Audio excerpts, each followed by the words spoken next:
You mentioned return to office. It wasn't that long ago. It wasn't return to office in New York. It was just leaving New York altogether and moving to Miami. Yeah. Have we seen peak Miami for the time being? Because there was a time that everyone was rushing down there with their employees and things like that. And now you hear maybe not so fast, they're coming back a little bit.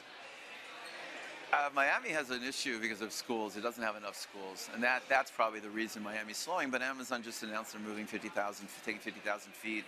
There are a lot of companies that would move down if they could get their employees' kids into schools, which is impossible. So you got to be very bullish on Citadel, which obviously left Chicago. I mean, they alone have decided they're going to make Miami into the financial capital of the United States, and they have the power to do that. Ken is very philanthropic, and he's moved a lot of 1,500 people into the market, and that affects the housing market.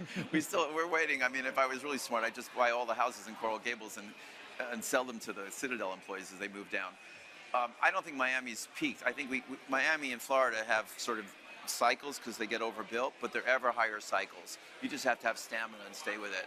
The housing market, you know, a $4 million house became a $10 million house, and now it's an $8 million house, but it's still twice what the guy paid for it 4 years ago. So, and really good stuff. I mean, recently Barry Diller moved down, Jeff Bezos has moved down. I anticipated the climate, you know, that obviously the weather's better. Certainly in the winter. I anticipated the tax savings, and obviously for the darkest blue states, it's material. I didn't anticipate how welcoming the state is to business, and how success is actually applauded, not vilified. So I think for businesses, that's a nice thing. The state wants you to succeed, and they want to attract business.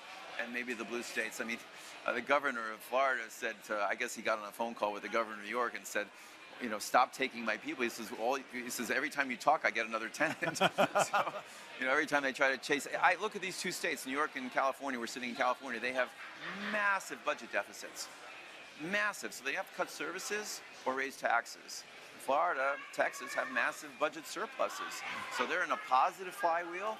They're spending money to improve their infrastructure in schools and universities, and the dark states, dark blue states are finding that in order to provide the social services that they want to provide, they're chasing the wealthy out, and they can move. They're not tied to trees in these states yet, so not yet. But I think Florida is on a roll. It will slow down. And there's an affordability issue. I mean, rents have risen pretty far. They're going to overbuild it. I mean, there'll be overbuilding in Miami. There's always been overbuilding. It'll come and go. You'll buy it, stuff cheap, and then there'll be another cycle. It's the real estate world.